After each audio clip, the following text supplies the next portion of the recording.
Change is inevitable. How you handle it is not. Welcome back to the TrailBLAZER Pod.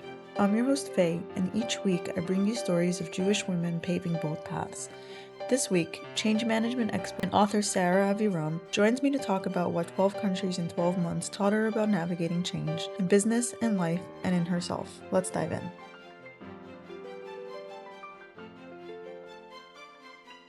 Sarah, welcome to the TrailBLAZER Pod. Thank you so much for being here. How are you today? I'm doing well, thanks. Thanks for having me. My pleasure. So, I tend to go back to childhood when I start this episode with any of my guests, but I want to start a little bit differently, feeling a little bit inspired. If you had to explain who Sarah is today without saying what you do, what would that be? She's thoughtful. She's loves learning about herself and others. She's into psychology and self-reflection and helping others become the best version of themselves. I love it. And the reason I'm inspired by this is because someone that I had on, like, she asked me this question and I was like, "Whoa, Mm, nobody talks about that anymore." It's always like, "What do you do?" Right? Like, yeah, tell me about that stuff. totally. So I wanted to start that way. So thank you so much. I think now Perfect. our conversation is gonna explain all of that, right? So let's go back. So who was Sarah as a young girl? You just described yourself today. How would you describe yourself back then? I was a pretty happy kid. I was very into gymnastics. I was a competitive gymnast, so Wow. it teaches you a lot about discipline, about failure, Mm. about getting up when you fall down. Like it's amazing. I don't think I understood the full value of those lessons until I was older, but now I really appreciate it because in gymnastics you're falling Yeah. most of the time until you learn a new skill and you just kind of get back up and keep going. And I think it's just like a great skill to have in life, just the Yeah. ability to kind of get back up when things don't go your way. So that was me. I was a big performer. I was very into like theater, athletic, and just like Mm. a pretty happy kid, very social. Yeah.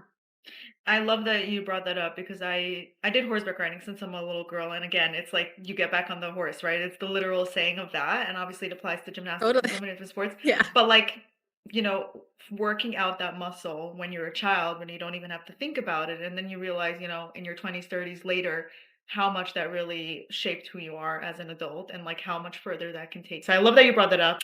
Let's talk about Judaism. How did Judaism play a role in your childhood or in your family growing up? Yeah. So we weren't a very religious family.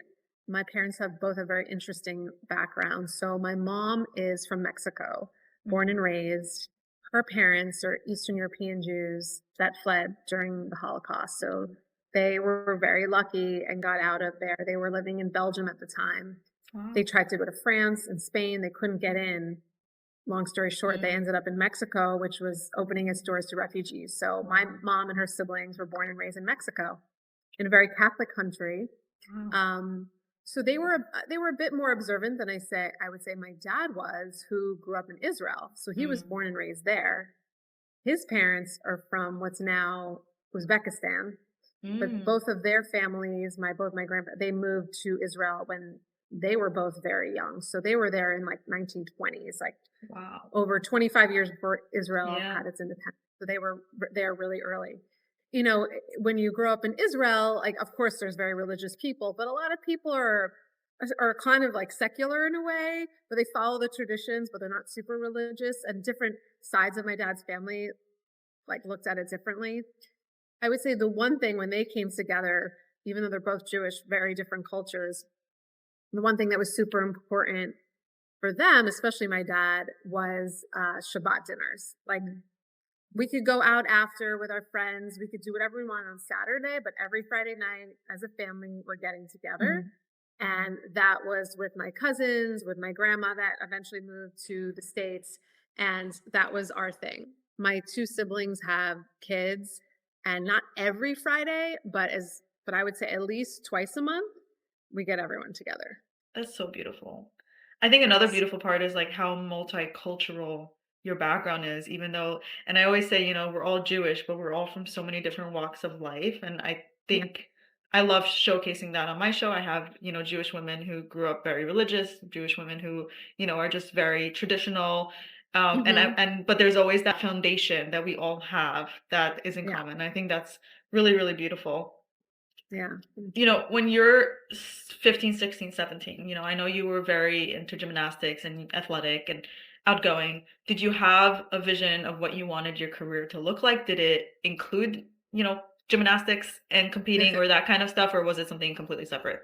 I think I knew I didn't want it to include gymnastics. Like, you get to a point as a competitive gymnast, you're either going all in, like, this is Mm, gonna be my life, or not. And although I was good, I knew I wasn't going to the Olympics, so I mm, was kind of like, "Okay."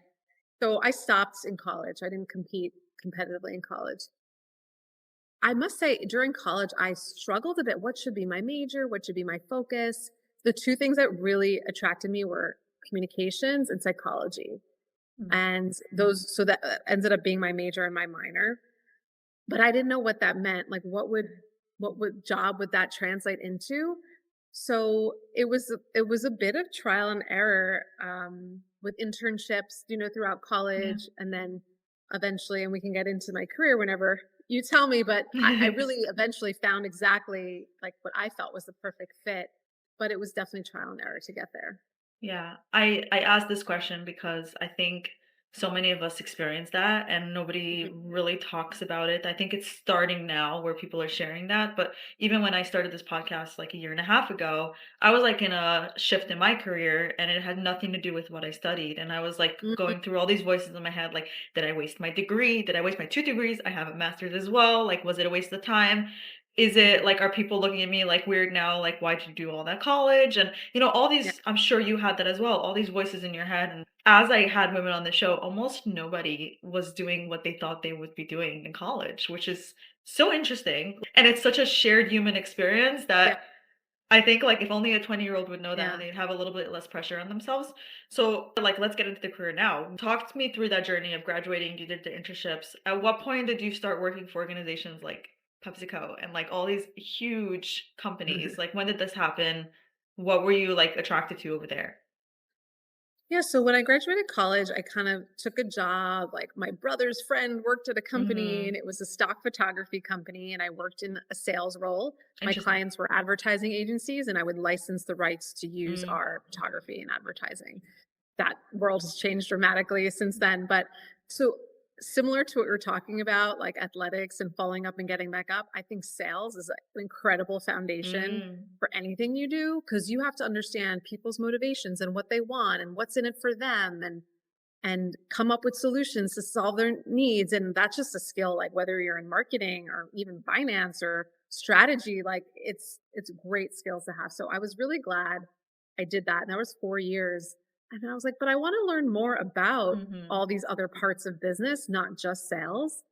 So I decided to go back and get my MBA, and I went to NYU, which is primarily a finance school, which was not what I wanted to do. I was living in New York, and I thought, if I'm going to go to grad school, I'd love to do it in the city mhm, where I plan to live so I can make friends that are going mm, to live there, because my college friends were kind of spread all over the place.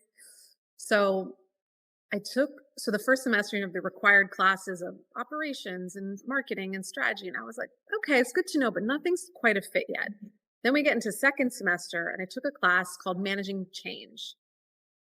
And I was like, oh, this is super interesting. This is psychology meets communications, which was my mm, undergrad, meets business.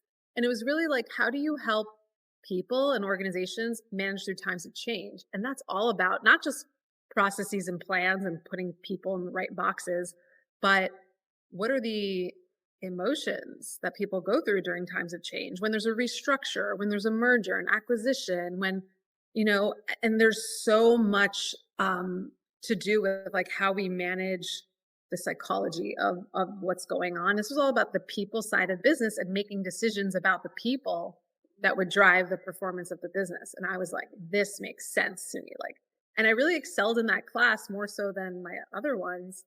So I spoke to my professor, and I'm like, what can I do with this? Like, is this like a good to know? Like, one day I'll be a good manager because I know how to manage change. And she's like, no, if you go to a company, you can be in like a consulting role, like a change management role, but you could also be in an HR role But it has Mm, to be a company where they see HR as a strategic business partner, mm, not like a support function pushing papers around and firing and hiring people. So then my mission was to find what are those companies where HR is a very strategic partner. So that's where I ended up at Avon for 5 years, which was mhm. incredible. And their global talent management team. So I was responsible for creating leadership development programs and trainings and succession planning for senior leaders. And I was just like, this is the best. Like Wow. for me, it just everything clicked. And then from there, eventually worked at PepsiCo, so two really large consumer product companies. And then I went to some smaller tech companies to try my hand at a Mhm. different environment as well. It's so cool. First of all, I saw your face light up when you started talking about that class where it's like everything clicked. And I think you mentioned a really good point about I did better in that class than the others. And I think sometimes, again, going back to college, like, I did well in the classes that interested me, right? And I think Hmm. sometimes we're like, "Why am I good at this? Why am I not good?" And it's like, tune into which classes are you doing well? Because usually we put in the effort, or at least even subconsciously, we put in the effort to the ones that speak to us. And I can see that. I'm sure it was, like, many years ago, and you still have that spark when you Oh, talk about that point. yeah. And I would add to that, and someone gave me this advice or this thought, and it has stuck with me for so long that I thought it wasn't a big deal that I was good at it. I was like, it's kind of easy, so to speak, at least Mm. compared to the other classes. And then I realized, oh, it's actually not that easy for other people. And then this woman told me, when you're good at something, you don't realize it's challenging for someone else because it comes so naturally to you. And I was Yeah. like, oh, okay. So this is like I have a skill or affinity for this or a talent for this, Mm. and it is unique, just as someone else is Yeah. really good at crunching numbers and doing the finance part, which for me is like a different language. Yeah, that's a really, really good point. I think sometimes it takes a person to frame it in a way where it's like, "Ah," and it makes you rethink. Because 10 people can say the same thing and it doesn't click, and then one person frames it in a different way and it does. Another reason I have this Totally. podcast, so people can listen and maybe they'll pick up something from Yeah. somebody. So you talked me through, the 2 huge companies, and you worked in tech.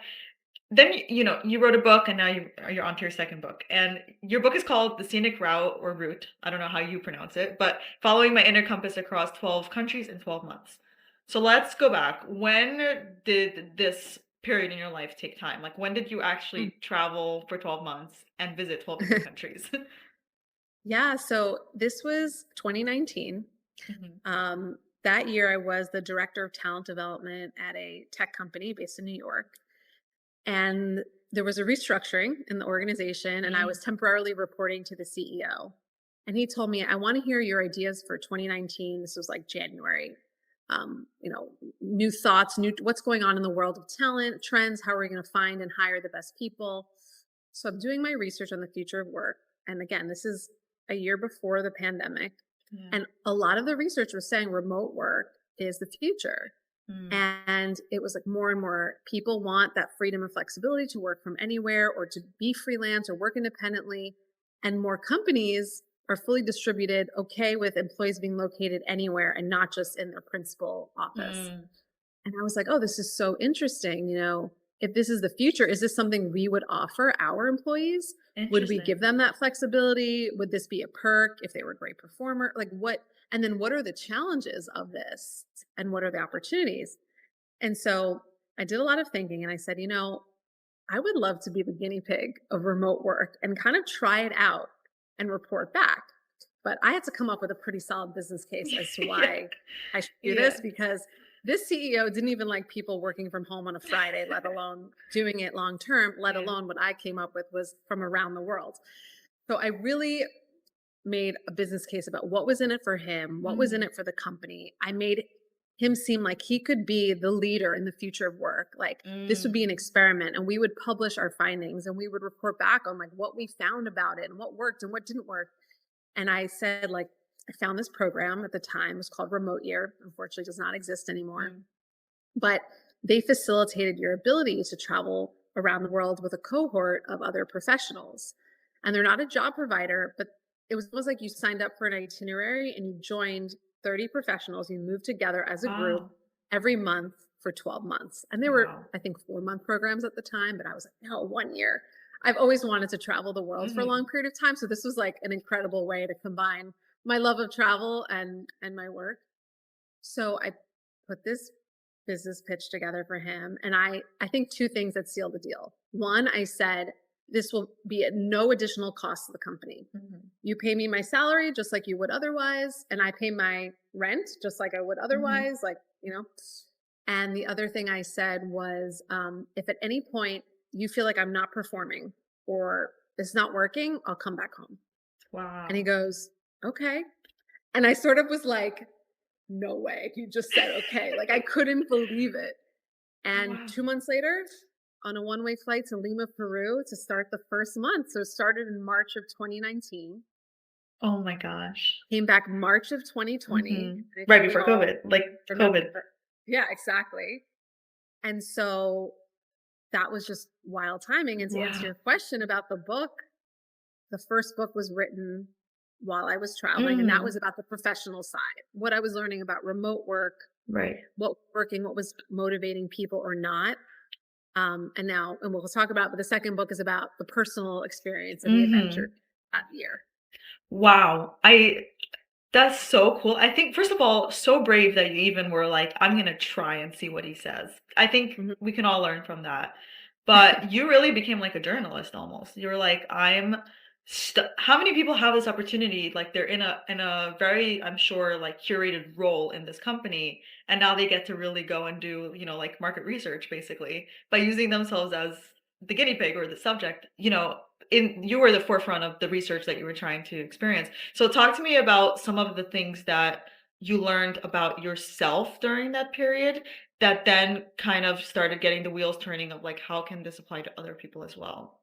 Yeah.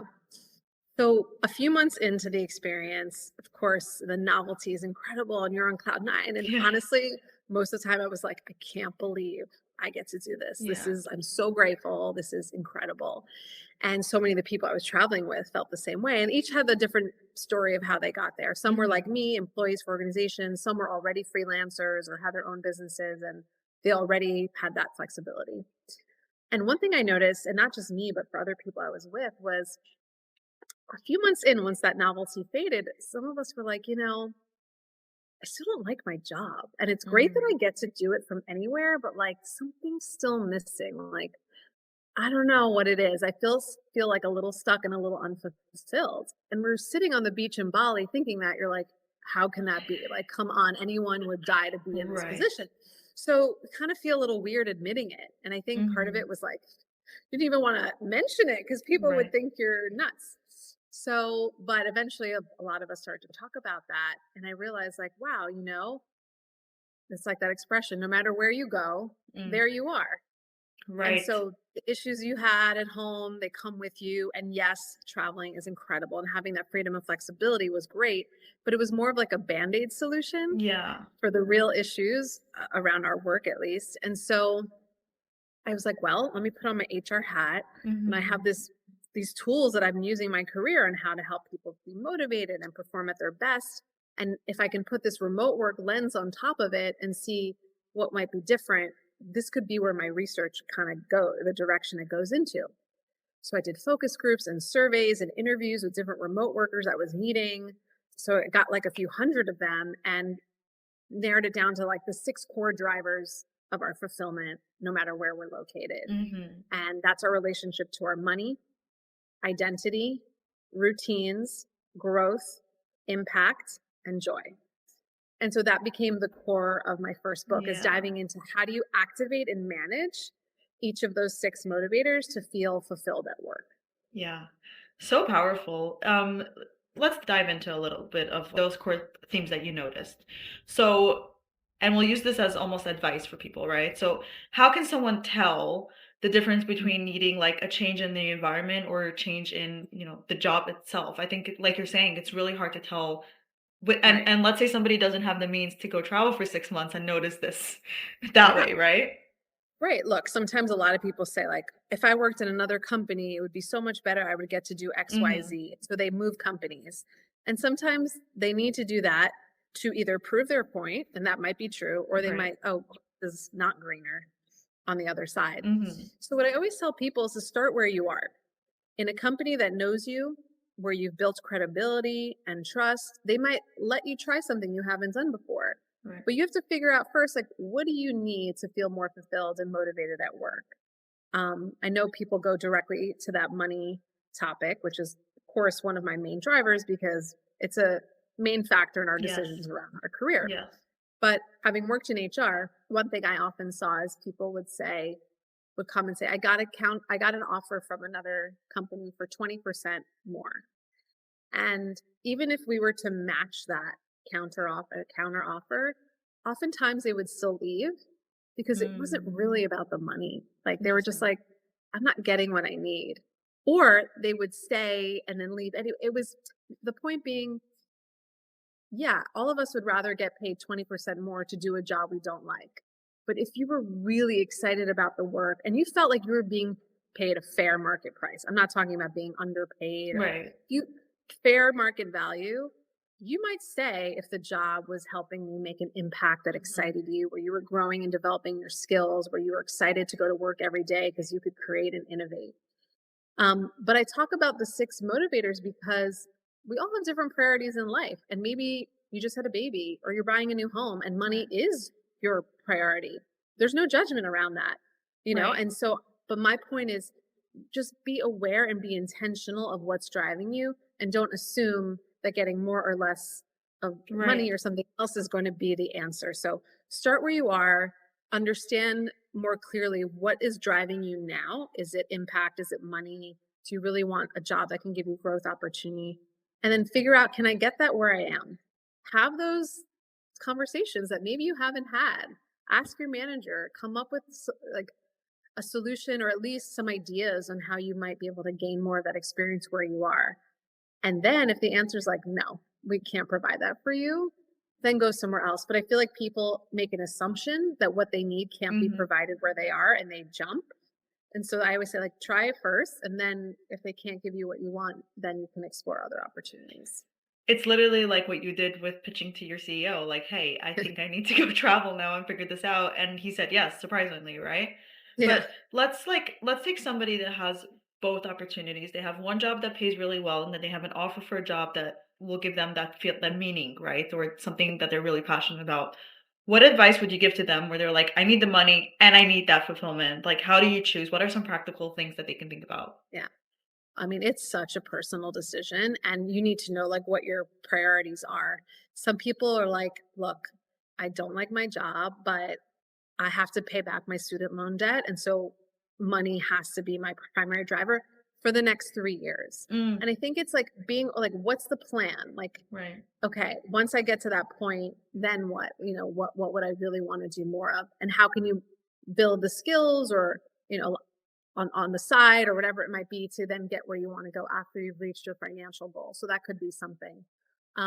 Also, a lot of people have side gigs. It can go both ways. So let's say that you have a job that pays you really well, but it's not giving you the impact or the value you want. Maybe you volunteer for a nonprofit on the side, or maybe your kids give you a sense of Right. impact and growth, and you don't need that from your job. Right. Or maybe the opposite, your job doesn't pay well, but you absolutely love it.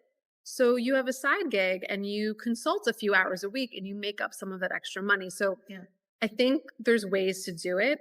When I talk about those six core drivers, you don't have to get them all from one place, but they're all important to Right. manage and activate to feel fulfilled. Such a good point because I think a lot of us put ourselves like we have tunnel vision almost. Like if this is my job, this is my life. And I think Yeah, women specifically, like we are so multidimensional, but we forget that at times, right? And it's like you can feed those different motivators in six different ways, right? As long as it's like adding up to 100. My question exactly. is, did you find that those six always like do you see it as separate buckets or kind of we're talking about now for a singular person, but in general, like do they work hand in hand at all times? Like can you extract money itself? Can you extract, meaning itself, like, how did that interlace? Yeah, a lot of them work hand in hand for sure. Oftentimes, when I do a workshop with my clients, I'm a keynote speaker and workshop facilitator, I have them draw a grid. So I'm doing a visual for you, but for anyone listening, I'll explain it. So you have like the x-axis that goes horizontal, and that's how much you enjoy the work. So from the beginning of the line is like, I don't really like this work at all, Mhm. or this specific task or responsibility. To the end is like, I love this, is so fun. I love doing this work. It's so interesting. And then the y-axis that goes vertical is how much of an impact does this work have on the business? So Mm. the bottom, like, no one reads this report. Like, I put it out every week and like it's not really doing Right. anything. To the top, we're like, oh, this is like the biggest revenue generating activity I do. So I have people on this grid plot all the things that they do day to day or the projects they're working on for how much they enjoy it to how much impact it has on the business. Cool. And then they're really able to see, oh, the things that like the top right are the things I love to do that also have the most impact on the business. Okay, well, how do I do more of those things? How do Mm. we prioritize those? Those are the things that should be the top of the list. And then the bottom left is, I don't enjoy doing this and it has very little impact on the business. Okay, like, is that something we can automate? Is that something we can eliminate? Or instead of running this report once a week, we do it once a month? And so those are the ways, an example of Mm. how the different, I call them remotivators, Mm. how they interact with each other. It's so cool because really what you're saying is that a lot of us just are like, this is my reality and I just have to deal with it. And you're saying, no, there's so many different ways you can go about this, so many different ways that you can remotivate this or change it to Yeah. look differently, right? Which I think is like, to me, that's my biggest takeaway from this conversation for myself is like, just because something is the way it is now doesn't mean it can't look differently tomorrow while also accomplishing what you need to accomplish for your business or your CEO, right? Which I think is Oh, really, really powerful. What would you say was the most surprising thing that you learned during this time about either yourself or people in general? yeah. Well, what I talk about now, so when I wrote the first book, that was the professional side, all these things we're Yeah. talking now, those frameworks. Um, and I started to do keynote talks and help organizations. Because imagine I came back, suddenly the whole world's remote. And I was like, Yeah. wow, I can not only am I going to help my company, but many companies. Yeah. So eventually went out on my own, and that's what I do. Yeah. Um, and obviously, the world of remote work has changed. Either it's just the norm or people have gone back to the office. But my work was more than about remote work. It was always answering a fundamental question, which is what motivates and drives Right. people to perform at their best. Right. And the new lens for which I look at it now, so it was remote work. Now it's just like an ever changing world, like so much uncertainty, so much going on all the time, macro, micro. So my MBA, I focus on change management. So I have a lot of professional and academic experience in change management. So I decided I would kind of come back to that focus. But what I would realize, I would be doing these talks and people would say, I want to hear more about your travel experiences. Like, not Mm. just like the frameworks that came out of it and the research, but like, where was your favorite country Right. and who did you meet and like what happened along the way and all those things. And I was like, oh, people love travel stories and they love stories in general. So I could do a presentation about to a financial services company and give them a case study of another financial services company that managed change effortlessly or whatever. And they might be like, okay, that's relevant, but like take me out of my day to day. Tell me Right. something I haven't heard before. And then I was like, oh, okay. Well, why don't I tell these travel stories that I Yeah. kept a journal the whole year, I kept a blog, all these things. And so back to your question of what I learned, and it kind of had to come back to it almost, was like travel, because I thought travel, that was separate from the work. Like that's my personal life. That's not professional. But actually travel is this incredible concentrated period of change. If Mhm. you think about it, when you travel, everything's different. Your routines, what you eat, the people you're surrounded with, the language, like all your norms have gone out the Yeah. window, right? And you have to figure out, who am I when everything around me is different? How do I adapt? How do I manage uncertainty? And those are incredible skills and lessons to take back with you. And so I thought, oh, I can combine my fun stories of Mm. travel with the lessons about managing change. So that's what the second book, The Wow. Scenic Route, is about, is like, they're just stories. I'm not like, here's the framework and Right. here's how you apply. I'm like, just enjoy the story. Through the self reflection, I trust that you will take from it what Right. you take from it. I don't have to like shove the lesson down your throat. Mhm. But obviously, if you then hire me to do a talk about it, I will bring new frameworks and whatever. But Right. the book is just a travel memoir of the 12 countries in 12 months. Yeah. It's so cool because we were talking about a minute ago how we're all more than just one thing, and you Mhm. kind of learned that through your work. Like you don't just have to talk about the professional side of it. Like people actually want to see the 360 lens of that, right? Kind of like brings it It was back to like, I was like, no, it's too vulnerable, it's too right. personal. And then I was like, but this is what makes it human, and Yeah. this is what people can relate to. So, yeah. Exactly. Even the most like successful CEOs, Fortune 500 companies, they're just humans at the end of the day, right? And like that's how we Yeah. connect. Yeah. So let's I was going to ask you this later, but let's, you perfect segue. There's the story about, Passover and your just beautiful story about, the Seder and paint us a picture. Take us to that time. Yes, I sent you the Yes. third chapter, the third story in my book, which was about a Passover Seder a friend of mine and I hosted in Santiago, Chile. And it was just one of those, you know, unique experiences of travel. So we found ourselves in Chile. Passover was coming up. In our group of 30, only two of us were Jewish. Mhm. And we thought, kind of almost first as a joke, like, how fun would it be if we put on a Seder for everyone? Like, some people had like never met a Jewish person before, Right. let alone like heard of Passover.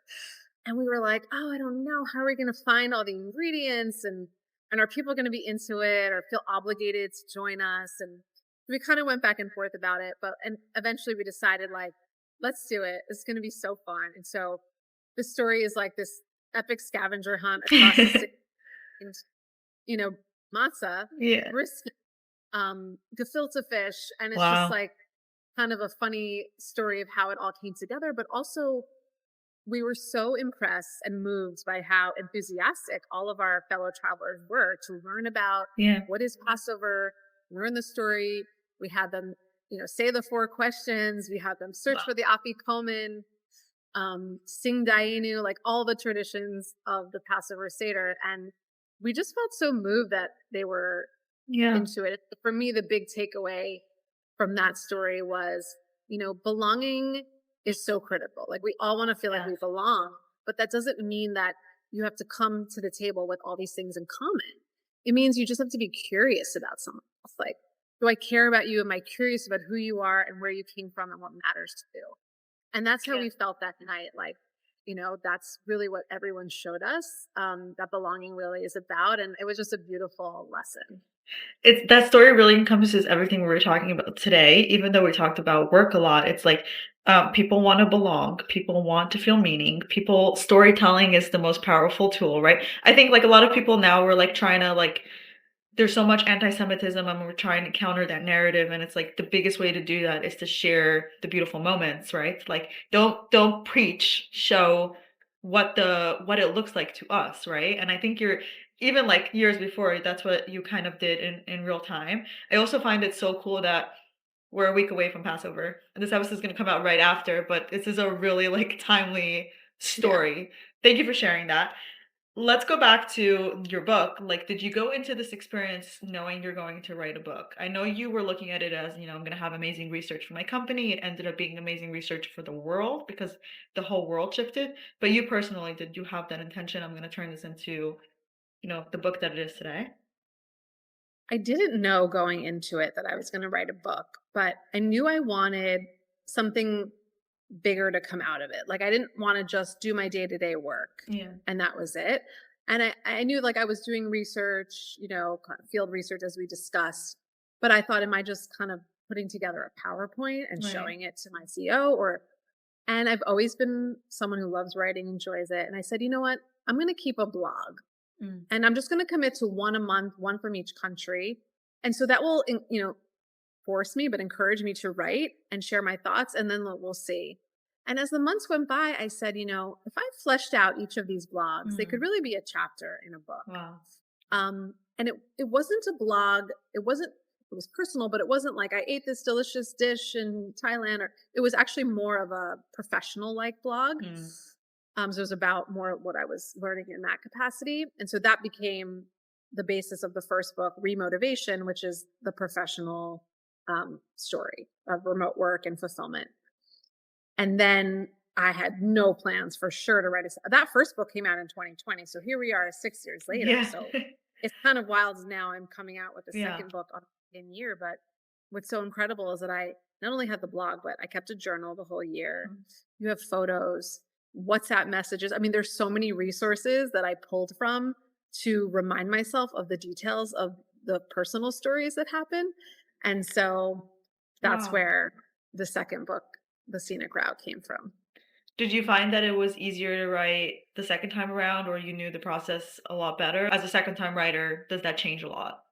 It's such a good question, and actually, it was much harder for me. Really? Tell you why. It's a totally different kind of book. So Mm, I know how to write, let's say, professionally, or, mm, write a keynote talk or write a training, or like where you're not including personal stories of your life. It's like, yes, there are stories, but it's more about the frameworks and the lessons and the insights and right. the how-tos, right? And then it came to writing a personal book, and I was like, oh my God, like not only like am I sharing all these personal things, which is Right. so vulnerable, and do I really want to get into a romantic relationship I had? Like, is that anyone's business? But that's also very human, and you Right. know, and then also I never really had to write in such a descriptive way. In like, the sky was as blue as the whale, or Right. Like more you poetic. exactly. You have to pull Yeah. people into it so that they feel like they're there and they can picture themselves in a bamboo garden in Yeah. Kyoto, Japan. So it was just a totally different type of writing. And luckily, my editor was amazing because she really pushed me to show, not tell. She's like, they're telling me what happened, but show me, bring me into the story. Like, what did this person remind you of? Like someone back home, or how is this city different or similar to New York? And like drawing Wow. comparisons and descriptions. So that really helped. But yeah, it was harder for me for sure. The It first one, I makes feel like the first book flowed out, and the second one, I was like, oh, this is hard. Yeah. I mean, it makes so much sense. I didn't even think about that, but it makes so much sense when you start to really be like, this is you're in the book. It's Yeah, scarier. It's a lot yeah, scarier. totally, Yeah. totally. Um, so I want to end off by asking you these questions about women in the workplace because obviously very passionate about that topic. I have a whole podcast dedicated to women. You talk a lot about, in your work on LinkedIn. A lot of this is from LinkedIn, and you emphasize the importance of investing in women's leadership and growth. And a lot of us throw around these words. I want to know what that really means. Like, why is that such a critical issue right now? Yeah, it was interesting with the AI boom and technology. Everyone's talking about how that's going to take over. But what I think about are like, what are the skills that AI Right. doesn't have well? And it comes back to like empathy and um, connection and like a lot of these Like soft in- skills. soft skills that are more innate to women Right. than they are to men. And so and of course, I'm generalizing here, but I do think like women have a leg up when it Mhm. comes to like what are the human centered skills Right. that are so necessary right now that don't compete with AI. And I think we need to remember that. And women Yeah. need to kind of double down on those innate skills that they have. It's such an interesting point, and I remember being, like, in my, like, pivoting phase and being like, "Okay, but I don't have engineering skills. I don't know how to code. I don't know how to read a financial model. I do now, but I didn't back then."